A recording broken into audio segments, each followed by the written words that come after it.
Hello, everybody. Welcome to the Sunday live stream. It's going to be what I would consider a story time because there is somebody who is going to jail for 5 years for a crypto wallet. And I think that this is massively underreported.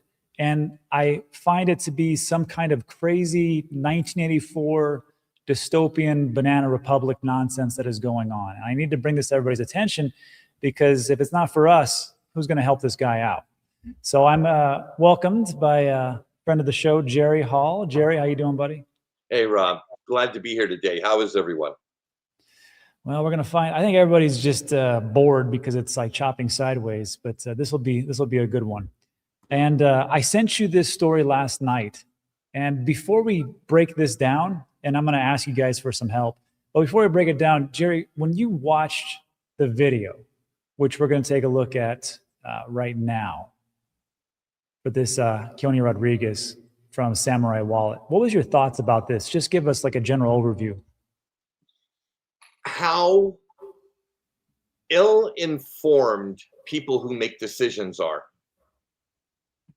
As a person who comes from the United States, born and raised, understands the legal systems pretty well, to listen to him recount his story, I was like, oh my goodness, how many people in the decision-making tree had to sign off on this, not to mention once you get through the actual day of the raid and the arrest, all of the legal elements afterwards, our court system, these are lawmakers that are involved. I mean, it's crazy and insane. No, it is absolutely insane. So we're going to go through, there's like 6 or 7 different snippets. I've broke this down. I'd link this in the description for everybody to watch the full version. It's over an hour long. I'm going to break this down into, like I said, 6 or 7 different segments, roughly about a minute, 2 minutes each. But again, you can find this link in the description. And I don't ask you for much, everybody. I only ask you to like and subscribe every single time I do a video. But on this one, I need you to repost this. I need you to tag specific people. And the link, again, for the post is right here in the description. And this is the text that you can use. You can use whatever you want to. But I'd like you to tag the Trumps, and I'd like you to tag your favorite creator, because those guys and gals have a little more reach than all of us. Well, if we all combine. So let's take a listen to this and just talk about, let's break this down again. Banana Republic, I can't believe this is in America. And the first one is, what is this wallet? What was the problem? What was the specific issue? And how long has this guy been working on it? Because this just happened, or was this something for a big one? So here, just take a listen to this. This is about a minute or so. An essential tenet of at least early Bitcoin thought, right? Why give up control of your private keys? Why give up control to a third party when the whole point of being here is to get rid of third parties, right? We don't need them anymore. So we created a non-custodial Bitcoin wallet. And the main differentiator of this wallet was that it was to focus on financial privacy, on user privacy, which is something that we had felt in 2015 wasn't being talked about enough and wasn't being prioritized at that time. I don't know when you guys got into crypto or Bitcoin, but around 2015, everyone was talking about scaling. And we need to scale rapidly for the next 10 million users who are coming tomorrow. Well, they didn't come tomorrow. It took a lot longer than that. And with all the attention on scaling, no one was dealing with privacy. And Bitcoin is a transparent and open system.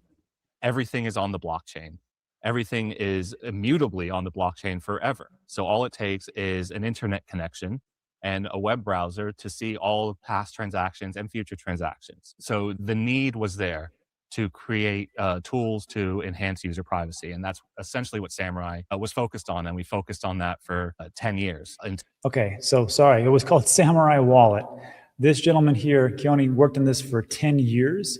And it was this is a key part. It is a non-custodial wallet, meaning that they didn't touch anything. This is just for you to do whatever you wanted to do. And this is where it kind of goes down. So Jerry, any thoughts before we go into like the nonsense of this? Well, Have you ever heard of it?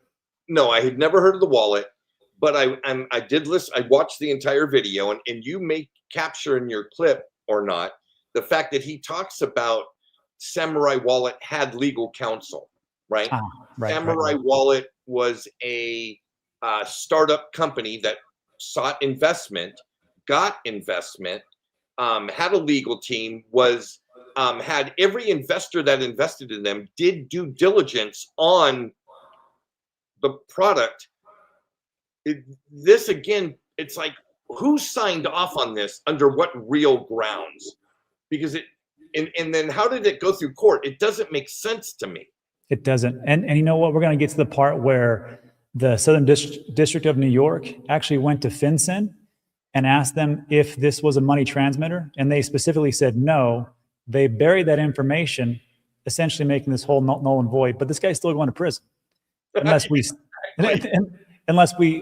step up. So this next part, I want to really bring this home. And I want, for you who are listening and watching this, I want you to think to yourself, what would you do if this happened to your significant other as the FBI raids your house, guns ablazing, and everything else in the middle? I just want you to think about that when Keone talks about this. This is again, this is it's actually a 2-minute one, because I really want you to get the story. Until April of 2024, when the FBI raided my home with 40 or 50 armed agents, drones, 40 or armored 50 vehicles, and arrested me. And unbeknownst to me at the time, also a raid against Bill, who lived in Portugal.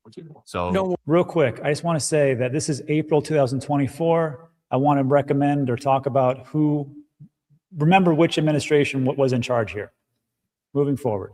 Warning, just no warning. No warning. Yeah, no warning. And again, it's not like we were hiding, right? Like, we had lawyers. They could have contacted lawyers. We had, we weren't openly saying, oh, I'm Keone and I run Samurai Wallet, but that was more operational security reasons.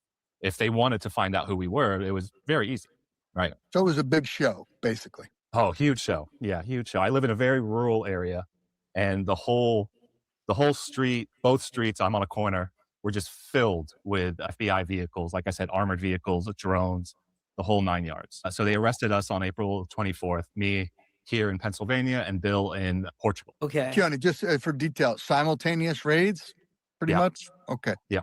What time of day was it, just to set the stage? 5 a.m. for me. Of course, right? Yeah. Big show, 5 a.m., roost you out. Got it. So this was political in nature, for sure. Yeah, it didn't need to be like that, right? I don't have a criminal history. I've never been in trouble with the law before. There was no reason to think that there'd be any violence. Like I told my lawyer at the time, I said, all they had to do was call us and say, hey, we think you might be breaking the law. Come in and talk. And we would have, right? Like, we don't think we're breaking the law, so we have every reason to go talk. But that didn't happen. The exact opposite happened. So no warning, extremely aggressive. Literally, you have no choice. Correct. You've got your house is literally surrounded.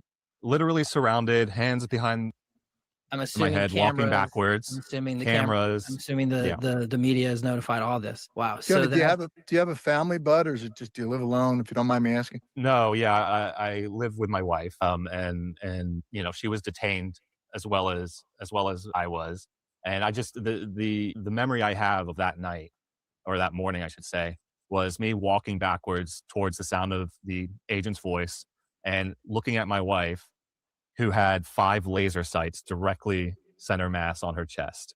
Of course. Me just thinking, like, what is going on? This is absolutely ridiculous. 5 laser sights on your wife's chest.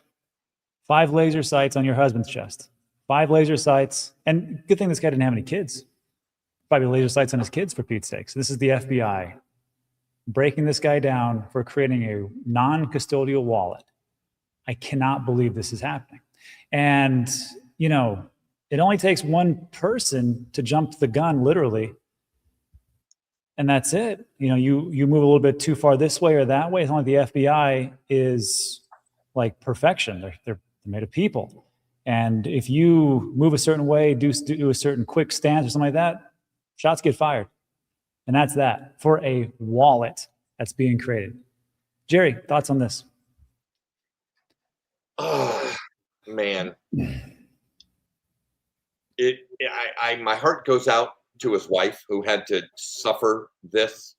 And it really makes you think about the core tenets of who we elect and put into positions of authority. I think we need to do a better job going forward. Oh, well, that'd be something, but you know, we're full of mistakes. That is, but I find it odd. So that's like a little backstory. Let's speed up to a little fast forward and talk about what's the charges and who charged him and what was going on behind the scenes. So again, this is about a minute or so. Take a listen. This will kind of get to the meat of it. District of New York, and not the Western District of Pennsylvania where I live. And I haven't been to New York for like 12 years, 13 years. You know, I didn't step foot in Manhattan the whole time I was building Samurai Wallet. So that was the first thing. I was like, well, why am I being, indicted by the Southern District of New York? And then I also find out that there's two charges: conspiracy to launder money and conspiracy to operate a money service business without a license. This is what the public defender tells me. And I'm confused. Johnny, I'm sorry. Were you given the opportunity to seek your own counsel, or did a lawyer just show up and say, "I'm your counsel"? Yeah, the lawyer just showed up at that point. I didn't have an opportunity to call anyone at this point or do anything. You didn't get a phone call. You didn't get a phone call? Okay, No, I think that's a due process issue. Were you read your Miranda rights? No, but they didn't question me. Okay, so I want you to think about all the money laundering and money transmitter license and all the things that are going on, especially money laundering. Think about every bank that has come under the scrutiny for money laundering, which, newsflash, almost every single bank has come under that. Have you ever heard of a banker going to jail for money laundering? You haven't. It is a crackdown on crypto. It was Operation Choke Point 2.0, and it is this bad. So I'm not the macro guy. Jerry's more of that. Jerry, what do you think about, this guy getting it, and then the other banks are like, whoopsie, sorry, here's a little fine, cost of doing business for you, and off they go. I'm not necessarily convinced that this was an attack on the crypto industry per se, or an attack on like a segment of the crypto industry, i.e. payments. It definitely reeks of not knowing. Right. This is a very uneducated setup, because just the premise of those charges, if you understood the technology, would be preposterous. Right? If you understood the technology. However, if you were given some political slant, like somebody in power has a grievance or a bias or what have you, and is sitting there saying, okay, I've been given this information. This is what I'm basing my decision-making process on. It was flawed, because those charges they can't be. If you never touch the money, how can you be in the loop of the money?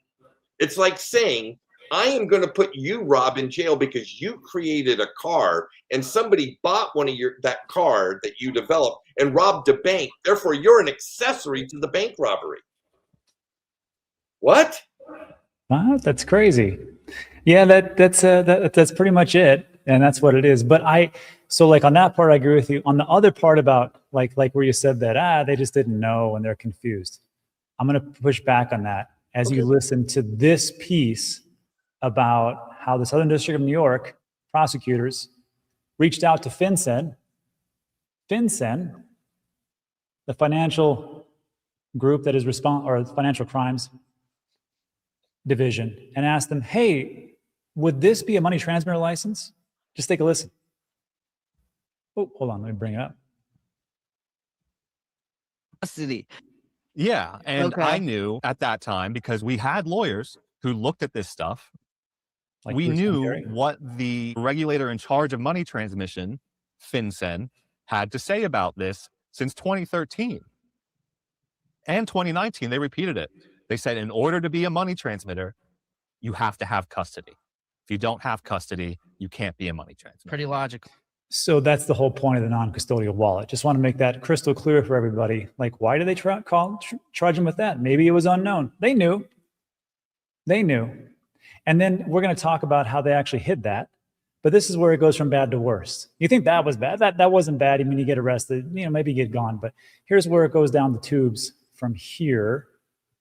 Listen to this. He's my friend and business partner for more than a decade. I was very worried about him and what he was going through. He's also quite a bit older than me, so I was worried about his health while he was in. Sorry, he was talking about his partner who was in Portugal, who got arrested, put into the Portugal jails, which is some type of like ancient type of prison system, and there's a lot of humanitarian issues that go on in there. And unfortunately, this old guy is in there who was arrested for FinCEN crimes. I don't know how they reach out to him, but sure. In Portuguese jail. So here's where it gets even worse. You were outraged at the $25,000 bail. Let me tell you. So I'm told now to go to the Southern District of New York and present myself there, where I'm going to be arraigned again. I was just arraigned in Pittsburgh, but now it's time for me to be arraigned in New York. So in New York, long story short, the judge modifies my bail and says $25,000 is not enough. You need to be on $1 million bond secured by your wife's property and your father's property. This is in case you like flee or something during this process. This is in case I flee. But here's the thing. I was on a $25,000 bond, not secured by anything, and told to show up to New York. And I did. If I was going to flee, that would have been the time. Right? Look, these I are clearly political wasn't actors. fleeing. These are political actors who are abusing their power. I'm sure this judge was hand-selected by somebody. Whoever this puppet judge is acting on behalf of is more powerful than her. Go ahead, Keone. Yeah, so they $1 changed the $1 million bond now, which, okay, fine. I'm not plus fleeing. property. You said like you're now they're bringing in your family's property, secured by family's property and my father's retirement account, right? So if I was to run, they're all ruined. That wasn't the problem. I wasn't going to run. I was going to fight this. So just to recap this, Jerry, just what you said, like who signed off on this? We'll never know, but it's obviously a crackdown in some way, shape, or form, and they knew it. And then the next part was this. This is the same thing like in healthcare. When you have insurance, I know there's an issue going on with the Affordable Care Act right now, but when you have insurance and you go through cancer, your insurance covers so much. Sometimes they cover a lot. Sometimes they cover all of it. It's rare. But when you get insurance, there's two types of, or when you have cancer, there's two types of deaths. My friend Fred told me this before he passed away, which was the two types of death are the physical death and the economic death.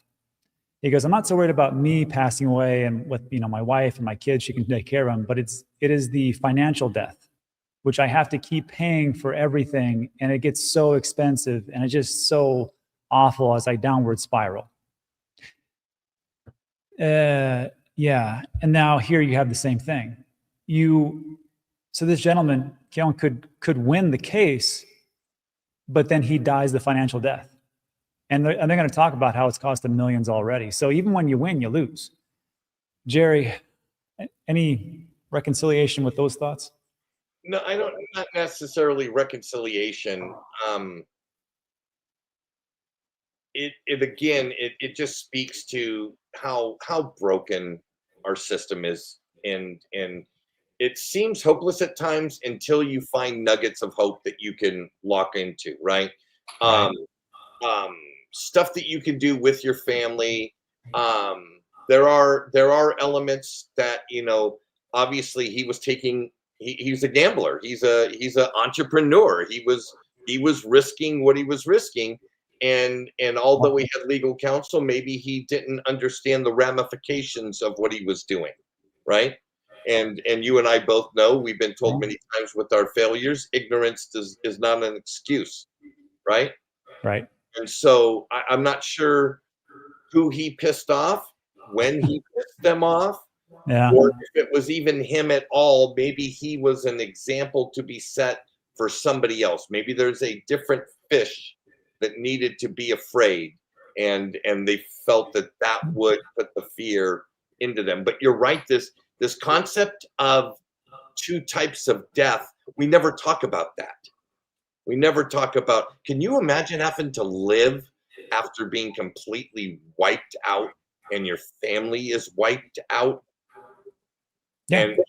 And for something that was no fault of your own. Dude, I've seen Heartbreaking, but it happened. We're watching it unfold with this man's story in real time. Yeah. I used to see it all the time. I worked in healthcare for 20 years. I'd see people getting lit up left and right. And mostly it was because of medications that were just too expensive and a whole host of other issues. But that's a story for another time. But everybody, so again, like before we close this up and we get to the real nastiness of this whole issue, as a reminder, if you could please repost this video, tag the Trumps, tag your favorites, influencer, Back, the All In guys, yeah, you know, the Mark Cubans, everybody. Yes. Elon would be. Oh, you want? I would. I'll tag him. Let me call him up right now. Anyhow, and then also underneath, Joe Rogan. Yeah, Joe Rogan, and underneath the a description, there's a couple of videos. They're called the Crypto Critical videos. There's one I just added yesterday, decentralized healthcare, and we talked about this and how I think it's an important thing. So, not to talk more about it. So let's get back to this one and finish this up. So now we're going to talk about how it goes from. It's actually a continuation about how bad it got as far as monetary wise. So just take a listen and tell me if this guy's going to actually bounce back. Yeah. So, I mean, the costs are astronomical in the Southern District of New York. You know, you're talking at minimum $1,800 to $3,000 an hour per lawyer on the case. And there's like 5-6 lawyers. You just can't do it. Yeah. And that's just for me. Bill has his own 5 or 6 lawyers. Right. So, I mean, me personally at this point, over $2.5 million in debt. So they're freezing your ability to actually transact without giving away your actual earned value in Bitcoin. They are creating media narratives and pressurizing you with these scare tactics, these pressurizing tactics. They are squeezing you monetarily with lawfare. They are taking away your right to freedom of space, of your freedom to walk around, because you were basically put inside the walls of your own jail of your house for how long, you said? A year? Almost 2 years. 2 years. That's great. So you got to, you know, I mean, like, I love my house and everything, but I don't want to be stuck in the house for 2 years straight. That's just what Kyung went through. And then now I want to just, I'll just want to finish this up, which is, okay, now we know the charges, but the question is like, well, is he really, I mean, could it be guilty? Now listen to where they put a lot of effort, time and effort into dismissing it. And it seems like a pretty airtight case about getting dismissed. And it just goes against what is known. So let's take a listen to here about what they did. And you take a look at, when you listen to this, you guys tell me in the comments section if this makes sense and the whole thing should have been dismissed. So one of the things you do in a criminal trial right after you're indicted is you write what's called a motion to dismiss indictment. And in the motion to dismiss indictment, you assume that everything the government has said in the indictment is true. It wasn't, but you have to assume that it was, right? Because now's not the time to argue facts. Facts are argued in front of a jury. This is a time to argue the law. The judge decides on law. So we assume everything is true, and we write a motion to dismiss that I thought was absolutely phenomenal. And we spent a lot of money doing it too, right? I told you the cost of these lawyers. And we found Supreme Court cases, right, that go back to 1940, where a sugar distributor was arrested on conspiracy charges because he knowingly sold sugar to a bootlegger who was going to create alcohol, which was illegal at the time.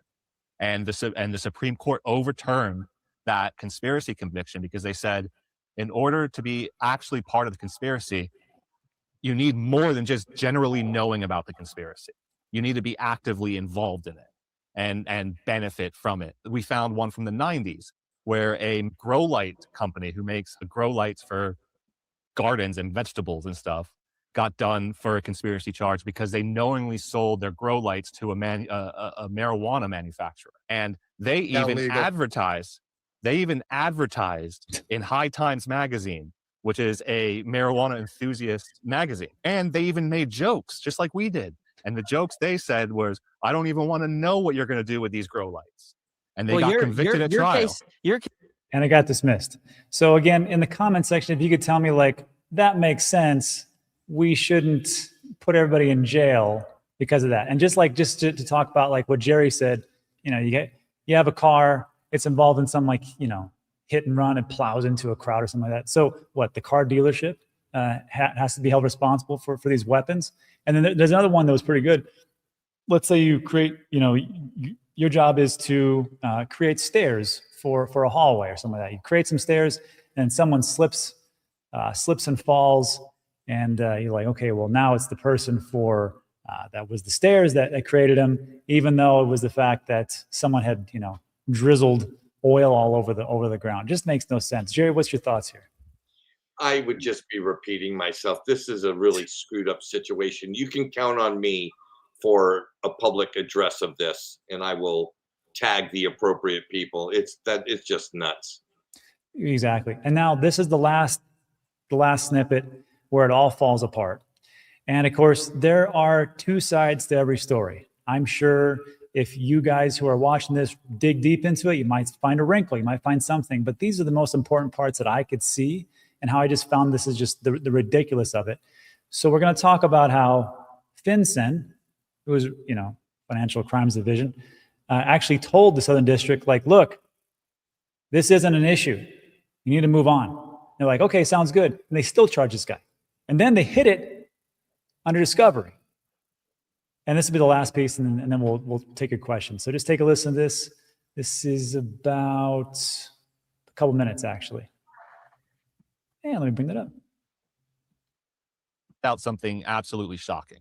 We find out that the government, 6 months before they brought the indictment, talked to the regulator in charge of illicit finance, FinCEN, and asked them specifically if they thought Samurai Wallet was a money transmitter. And they said, no, we don't think they're a money transmitter. And then they took, this was an email, this was writing, right? They hid that from us for over a year after they brought the indictment. That's a Brady violation. Keone, wait a second. Are you in discovery at this point? And they buried that during discovery, which is a felonious act. Absolutely. Absolutely. And we brought that up to the judge. We made a motion, say, hey, we think there's a Brady violation here, right? Because they have to give you. They should all be disbarred. I agree. Everybody. I agree. So tell me where we're at right now. Like, what is the current situation? So wait, it's important that he. Yeah, this is leading up to my decision to actually take the deal, right? Because we're in a strong position, I think, right? Like we have all of this, we have a Brady violation on our hands. So these are all in front of our judge. Suddenly, our judge changes, which is very unusual in a federal trial. Usually you get one judge and they stick with you. Our judge changes mid-trial or mid-case. And now we have a new judge. And this new judge is known for being pretty harsh. And this new judge was the former head of the criminal division in the Southern District of New York and prosecuted cases like this. And isn't subject to the Brady violation. Yeah, so she's a brand new face here. And so she now is going to rule on our motion to dismiss. She's going to rule on the Brady violation and rule on the other motions we have in front of her. So we get there that day, ready to argue, ready to go through our motions, and she denies all of them immediately. No argument. No one got to get up and speak. She just said, I read all your motions and they're all denied. Moving on. And it was like, no written opinion, no oral opinion, no reasoning why they're denied. So it's nothing that we can go through and read and figure it out. Nothing. So at that point. What's this judge's name? Because I want to call bad actors out into the light, if you're comfortable saying. Her name is Judge Cote. She was a Clinton appointee. Judge Cote should be in prison, Mr. President. This is not a judge. This is a political actor and a criminal, and she should be disbarred and put in jail. Keone, go ahead. Yeah, so at that point, I looked at my lawyer, I looked at my wife, and I said, oh, there's no shot in hell of getting a fair trial here. Right. And that's it. And then it kind of spirals out of there. So he took the deal. It was supposed to be 25 years in prison, and he was going to serve that. Since this is federal prison, there is no shot at parole. I think you can get a reduction, but it's by months, not by years. So that's 25 years in prison. He already just saw what they try to do with the, trying to dismiss the motion. And he's like, well, I'm screwed. So he took the deal for 5 years. Maybe he serves 4.5. But that's what's happening right now, unless he gets a pardon, and that's where we're going. So I just want to bring this to everybody's attention of when it happened, what was happening, and then again, as we talked about, if you could just do me everybody a favor, and just retweet or repost this right here, and then here's the text to put in there, and hopefully we can get some momentum and help this guy out. Imagine that. I mean, he didn't do anything. Jerry, final thoughts? I just the what it's the why. For me, it keeps coming back to the guy. What's the game theory? Who stands to gain by this, right? What are the incentives in this structure? They're not clear to me at this moment. Hopefully, a story will be written and the details will come to light, and it will be such an event that it won't happen again to another innocent person. Yeah, well, hopefully again. So we'll see what happens. And then that's it for today, everybody. So if you like today's video, I know it was a little bit departure what we usually go over, give it a thumbs up, subscribe, and all that great stuff. And now let's get into a Q&A, and Jerry will answer all your questions to the best of his ability. Can I jump in here real quick?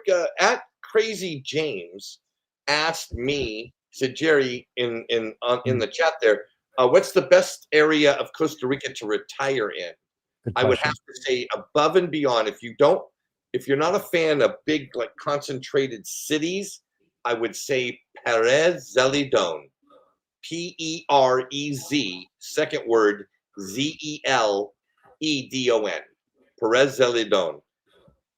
It's a beautiful province, 15 minutes away from the beach, but has some nice mountainous areas, beautiful middle-class community in Costa Rica, Perez Zeledon. It's like a big county. I'm going to guess. Oh, yeah, there you go. Look at you. Look at me very quickly. So Perez Zeledon. Yeah. San Jose province. Oh, my God. Did they use my waterfall in the picture? Well, it's copyright, Jerry. Holy tamale. Look at that. That's how you know you're a baller. Not this green screen stuff. Like a real waterfall.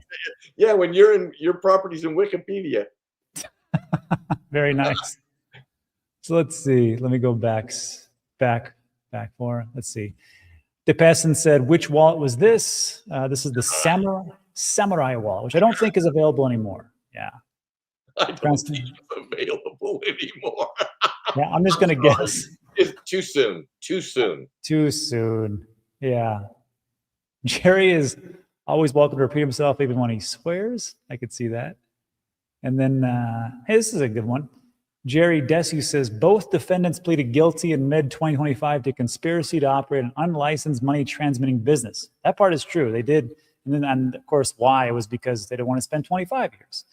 They admitting they knew it was used for laundering crime proceeds. That's false. Because as he talked about, Kyung and there said, look, we didn't know what people were doing with it. It's not like we were saying, hey, cartel, use this.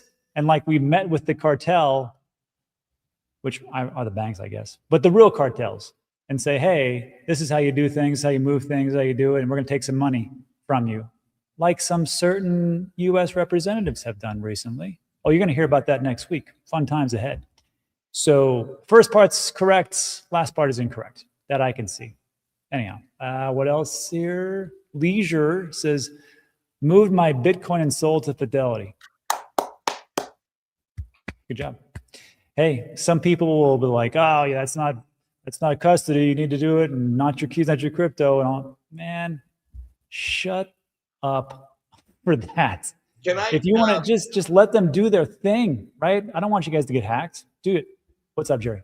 Leisure and real estate. I'm curious. Number one, what are the fees? Because I have not done this yet. And number two, are you FDIC insured for X? Like, are they treating it like a deposit of money, or are they treating it like a stock?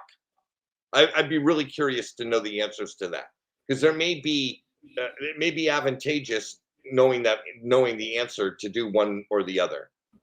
Yeah. And then Fifi says, waterfall in Texas. No, Jerry lives in Costa Rica. I live in Puerto Rico.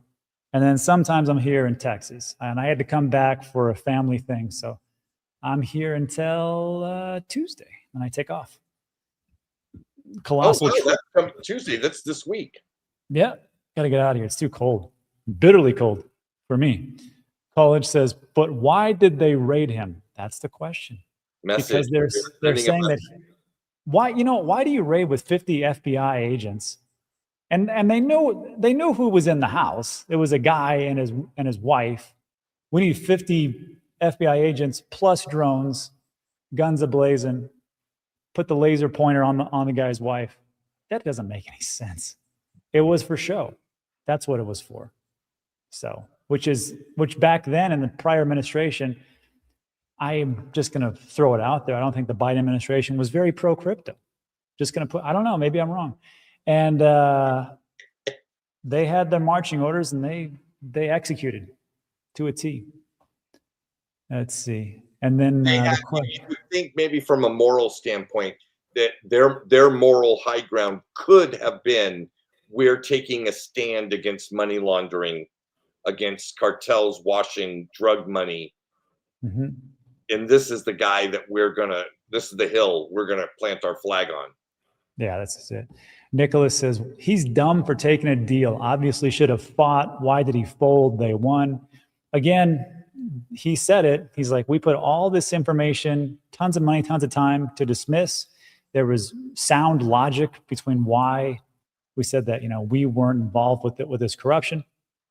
And because of that, and the new judge came out and just pretty much, dismissed it right away. And there was no reason, rhyme. There was no dissertation apparently. And that was it. So at that point they knew, and he probably consulted with his lawyers and said, hey, what just happened? Oh, judge isn't going to listen to us. Okay, what's my option here? Well, your option is 25 years or 5 years. Which one do you want? And that's it. Now, on the flip side, he could have fought it. And then hopefully going into, because that was April, May of 2024. And of course, these things take time. Maybe when he get into the next administration, maybe he could have been like, hey, could we just, drop this? And maybe it's true, but that's not what happened. This is where we're at. Frosty P says the cartels are closed on the weekends, which is true. JP Morgan and all banks are definitely closed. Loyal says Richard Hart didn't fold. Why would you get the SEC in federal court? As far as like the first part, Richard Hart didn't fold. Yeah, he had a ton of money to fight back.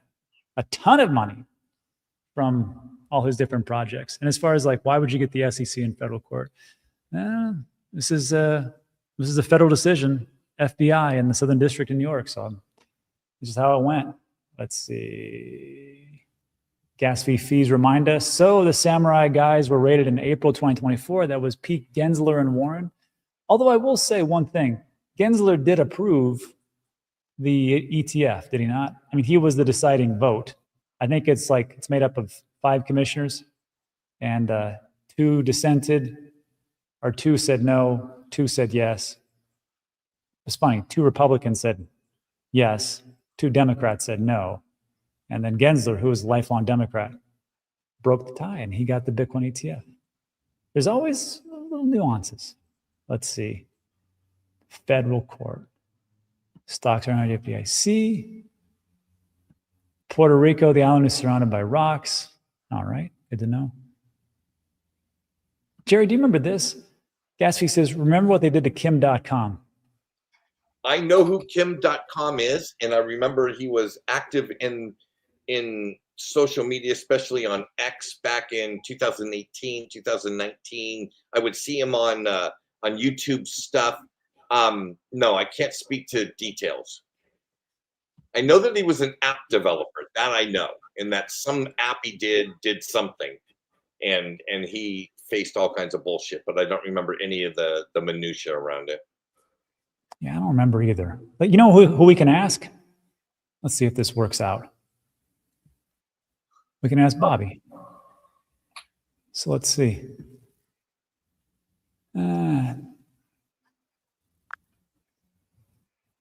Hey, Bobby, are you there?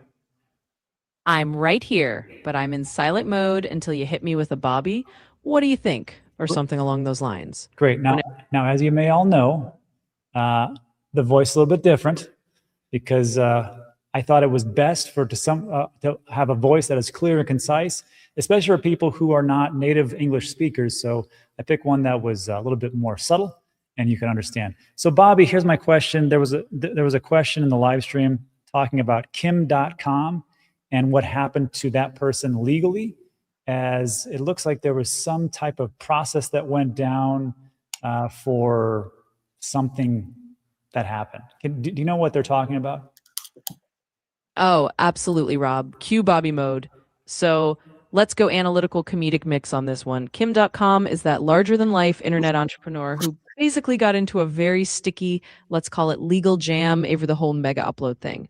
It's like he was running a giant digital candy store, and then the authorities walked in and said, hey, some of these sweets might be a little too legally sugary.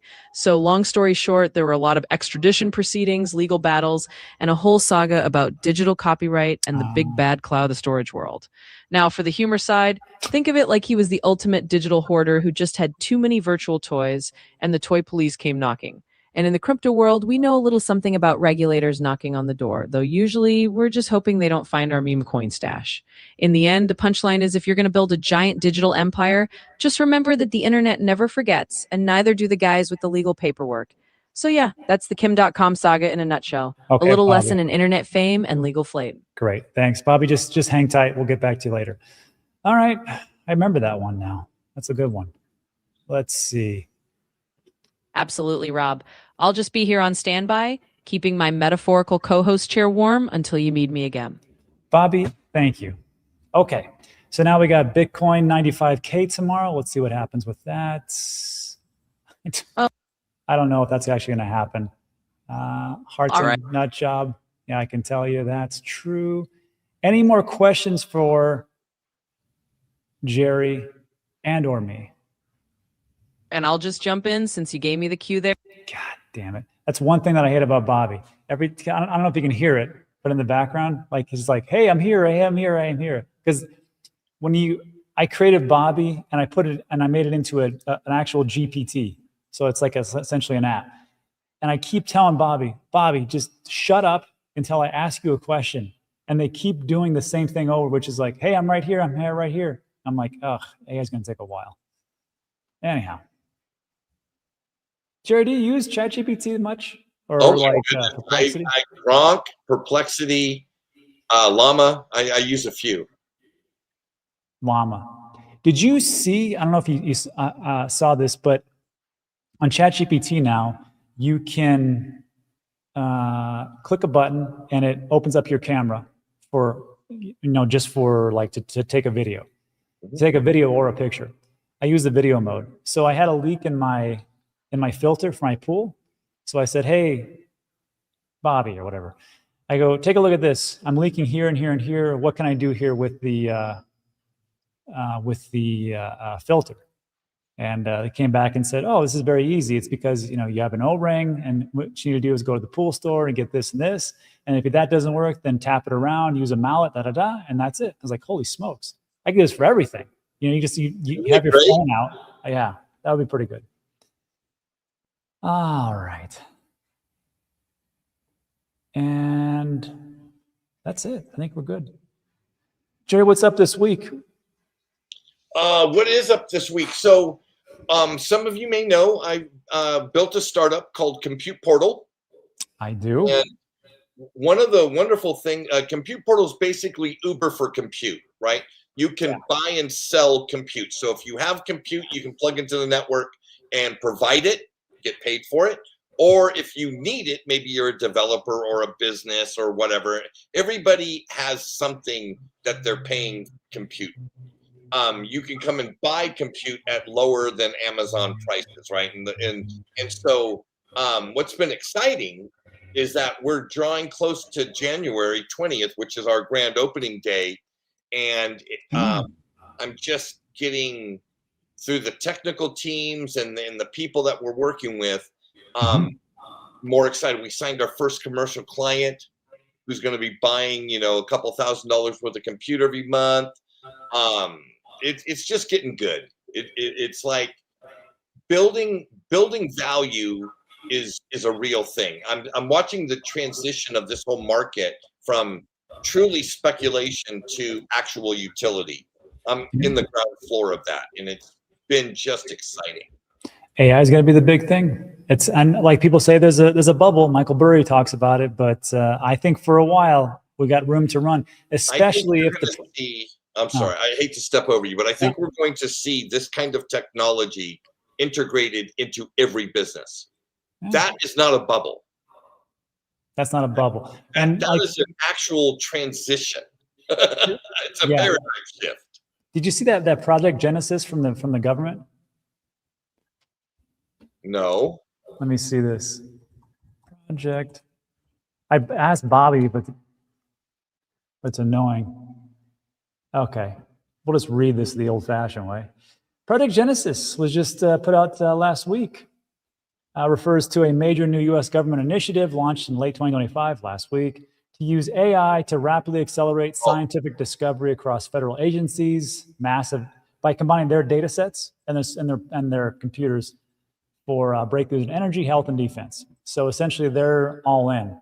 And they're smart because that's what's pretty much driving this economy right now. And they know that if we lose to China or anybody else, it's game over, superpower gone. So why don't you just put as much money as you possibly can into it, and hopefully it works out. So hopefully it works out.